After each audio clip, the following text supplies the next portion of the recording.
السلام عليكم ورحمة الله وبركاته. عاملين ايه؟ يا رب تكونوا كلكم بخير وفي احسن حال يا رب باذن الله. فيديو النهارده كده ان شاء الله هنتكلم مع بعض ازاي تستعد لشهر رمضان علشان الشهر ده ما يضيعش منك. يعني هنستعد بقى بالطاعات وكده، وايه الحاجات اللي ممكن تمشي نفسك بيها دلوقتي علشان تقدري تخشي الشهر دوت وانت مؤهله انك تبقي على طاعه طول الشهر، ما يحصلكيش فطور خالص. لان كلنا بيحصل لنا فطور لما بنضغط في حاجه معينه، بيحصل لنا فطور. وخاصة لو احنا حاجة مش متعودين عليها، فانت هتبداي تأهلي نفسك دلوقتي انك تبداي تخشي، يعني تدخلي نفسك كده هو في الطاعات. لو انت مش متعوده تعملي الطاعات ديت او تعملي الحاجات ديت، فحاولي ان انت تستعدي لها من دلوقتي، بحيث تبقي داخله ان شاء الله شهر رمضان مؤهله ليها. وتحاولي انك تكسبي الشهر ده، ما تضيعوش منك باي سبب من يعني بصوا باي حاجه، ما تضيعيش الشهر ده منك. هو شهر بيجي في السنه، نحاول نكسبه ونحاول نخليه يعني فرصه لينا ان احنا يعني ندخل، يعني نطيع الله زي ما هو عايزنا نطيعه سبحانه وتعالى، زي ما ربنا يحب ان احنا نطيعه. نحاول ان احنا نأهل نفسنا الشهر ده ان احنا نبقى على طاعة دايما. دايما يعني فاكرين ان في حلال وفي حرام. دايما فاكره ان عليا سنه، دايما فاكره ان في طاعه انا عايزه اعملها. دايما فاكره ان في ورد عايزه اقراه. فاهمين ازاي الفكره؟ فقلت اعمل معاكم الفيديو دوت دلوقتي. هو طبعا يعتبر جه متاخر، كنا المفروض ابتدأنا، يعني بدأنا من شهر رجب. بحيث ان انت ايه، زي المقوله اللي بتقول ان انت في شهر رمضان في شهر رجب بتزرعي، بتحطي الثمره بتاعتك او البذره بتاعتك، وفي شهر شعبان بتقعدي تسقيها، وفي شهر رمضان ان شاء الله بتاخدي الحصاد بتاعها. فاحنا طبعا متاخرين قوي في الفيديو دوت، فقلت ايه اعمله كده معاكم ان شاء الله، لعله يكون سبب ليكوا وليا كده ان شاء الله نذكر بعض بيه. فعلى فكره لما بقول لكم على حاجه يعني بتبقى تذكره ليا، بذكر نفسي. ما ينفعش ان انا امركم بحاجه وانا ما بعملهاش. الآية اللي بتقول إيه، أتأمرون الناس بالبر وتنسون أنفسكم. فأنا بذكركم، بذكر نفسي، دي تذكرة ليا، وأشجعكم وأشجع نفسي. فيلا بينا نشجع بعض ونشوف إيه الحاجات اللي إحنا ممكن نبدأ بيها دلوقتي. وهي حاجات بسيطة جدا جدا جدا، بس إن شاء الله بإذن الله هتأهلك لشهر رمضان بإذن الله إن شاء الله. وبرضو زي ما هنستعد بالطاعات، هنستعد برضو بحاجات تساعدنا في شغل البيت، علشان نقدر الشهر ده عندنا فاضي كده، نقدر نكسبه وما نضيعوش في المطبخ وما نضيعوش في شغل البيت والاكل والفطار والكلام ده كله. لان كتير مننا بيضيع الشهر ده في الاكل وفي الشرب والحاجات دي. هي طبعا حاجات يعني مش حرام، هي مباحه طبعا. بس اقصد ان انت ايه، بتضيعي معظم وقتك في المطبخ بالذات في رمضان، رغم ان احنا في ناس كتيره قوي بتصوم يعني بتصوم طول السنه، وتلاقيها يومها عادي جدا، انت مش حاسه اصلا ان هي صايمه.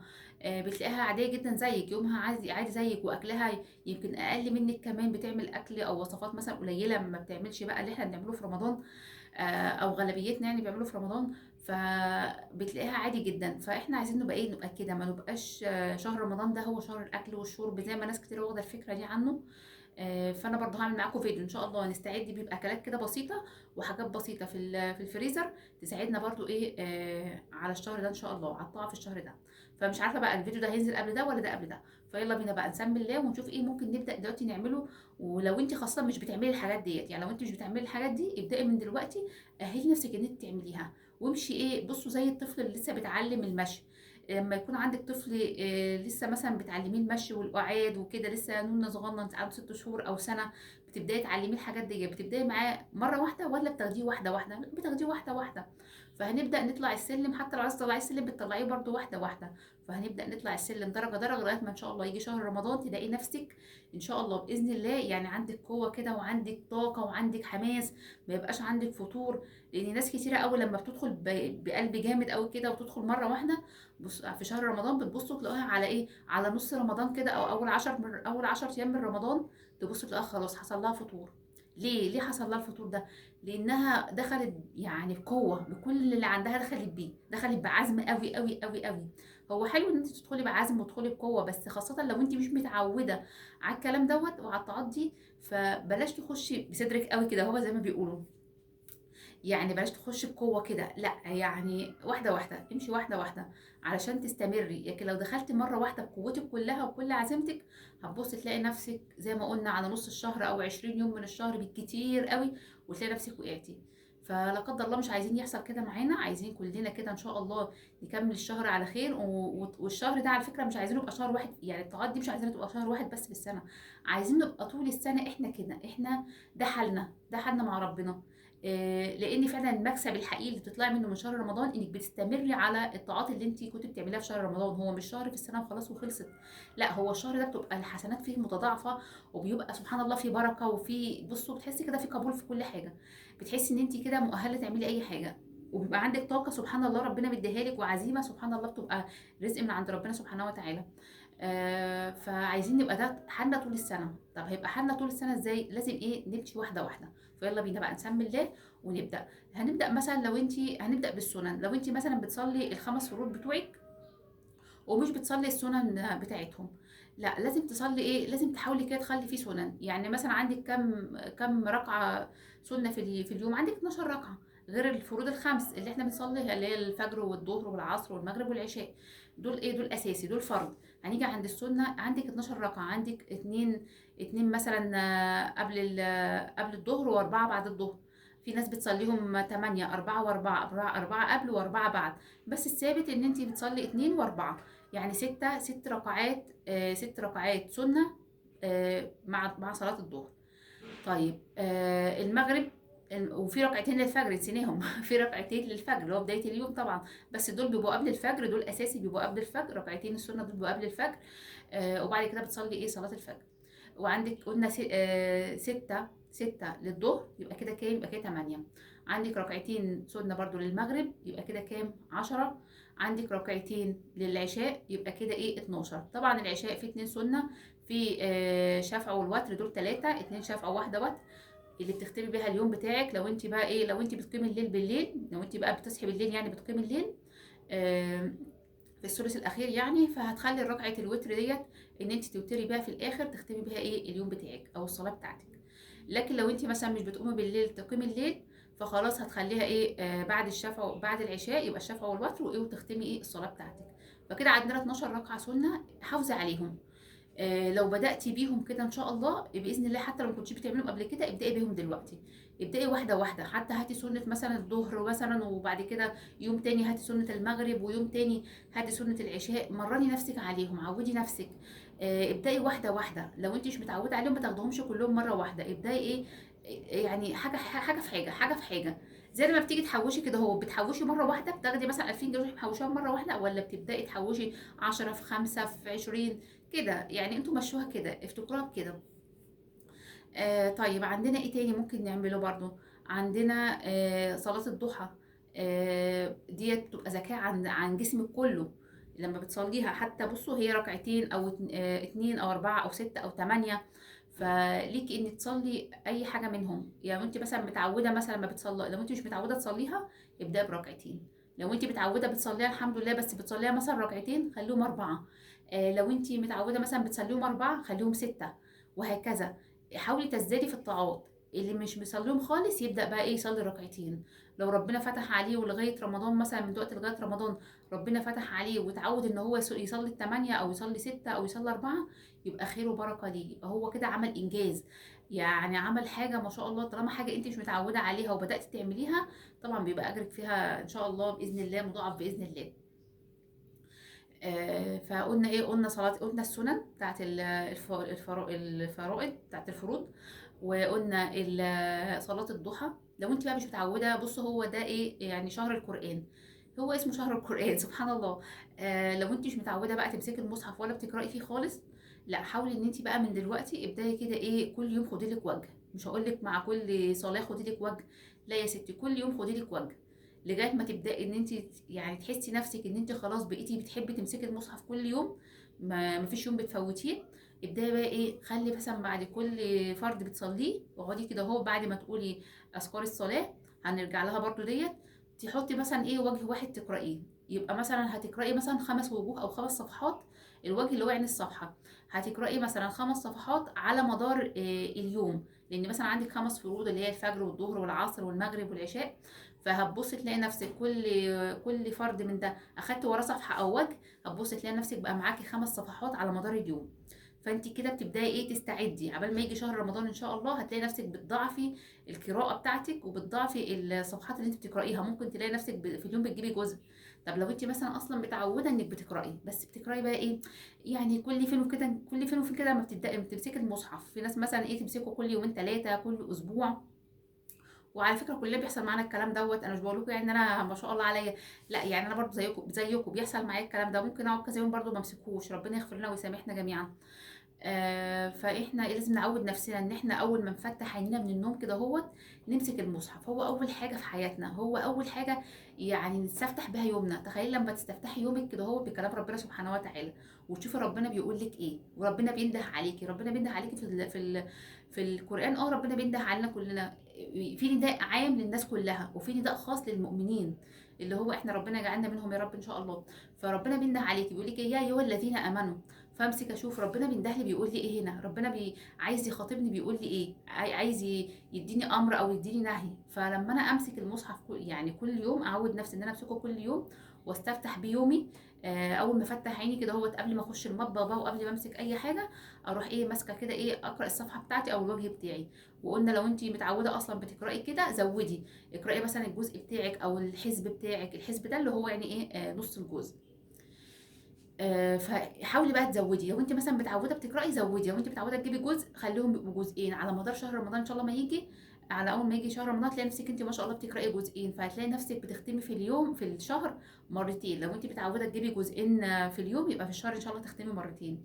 وفي ناس والله بتختم 4 و5 و10، في ناس بصوا بتختم ختمات ما شاء الله.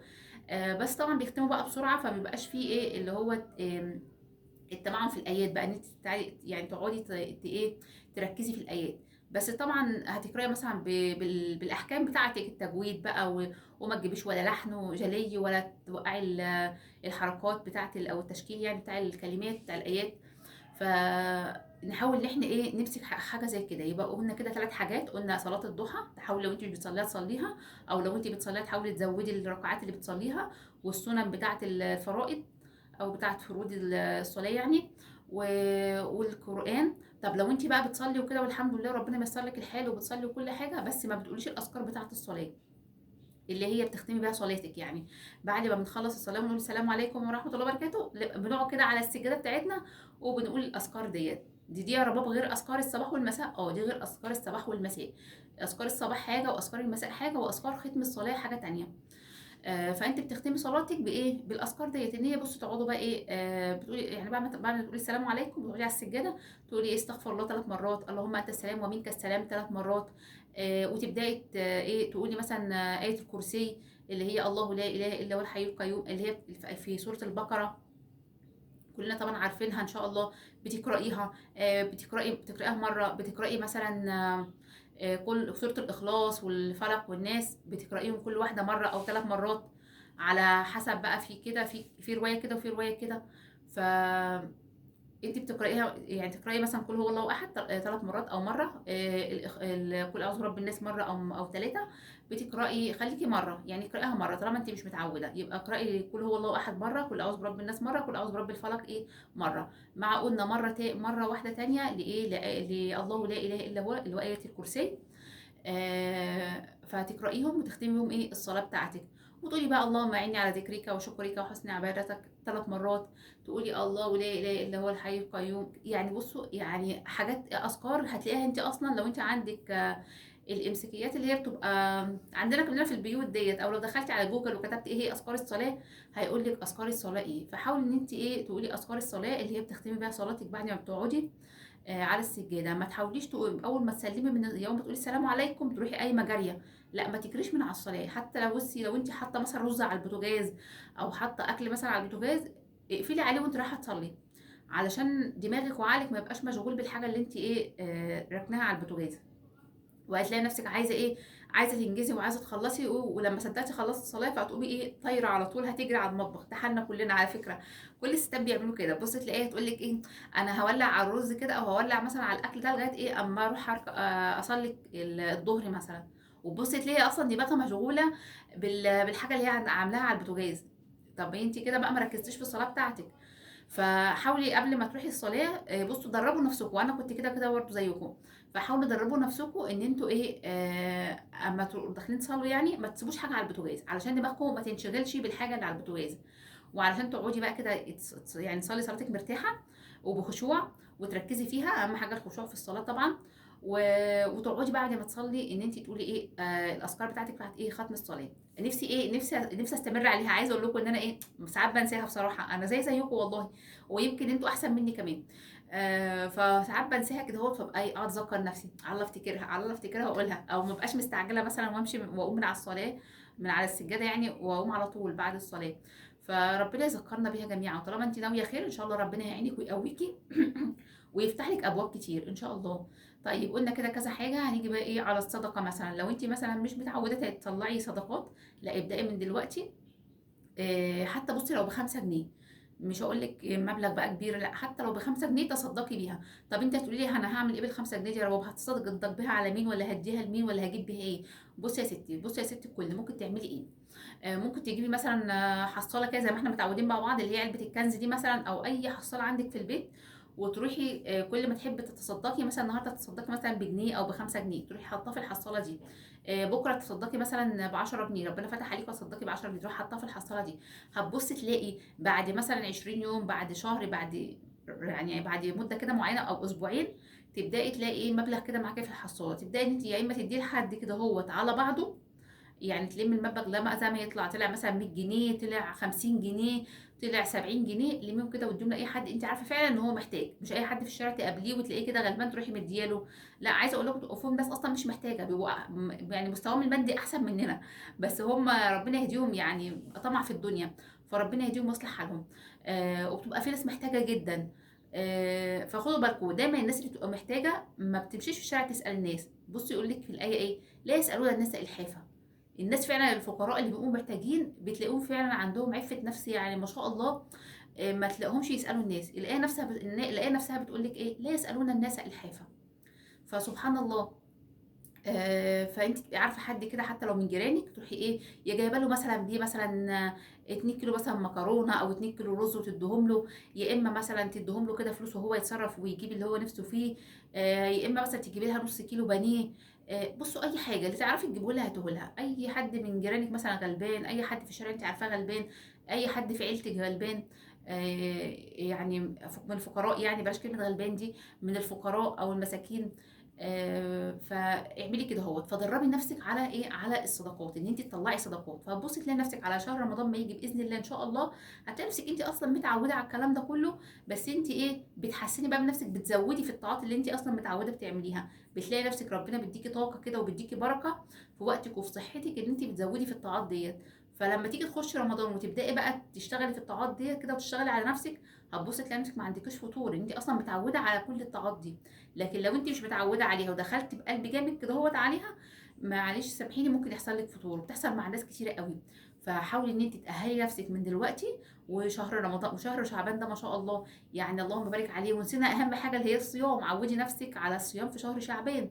النبي صلى الله عليه وسلم كان بيقول ايه، هذا شهر يغفل عنه الناس، لان هو يعني بين شهر رجب وبين شهر رمضان، وشهر رجب ده من الاشهر الحرم، ورمضان طبعا يعني اعظم شهر في السنه كلها.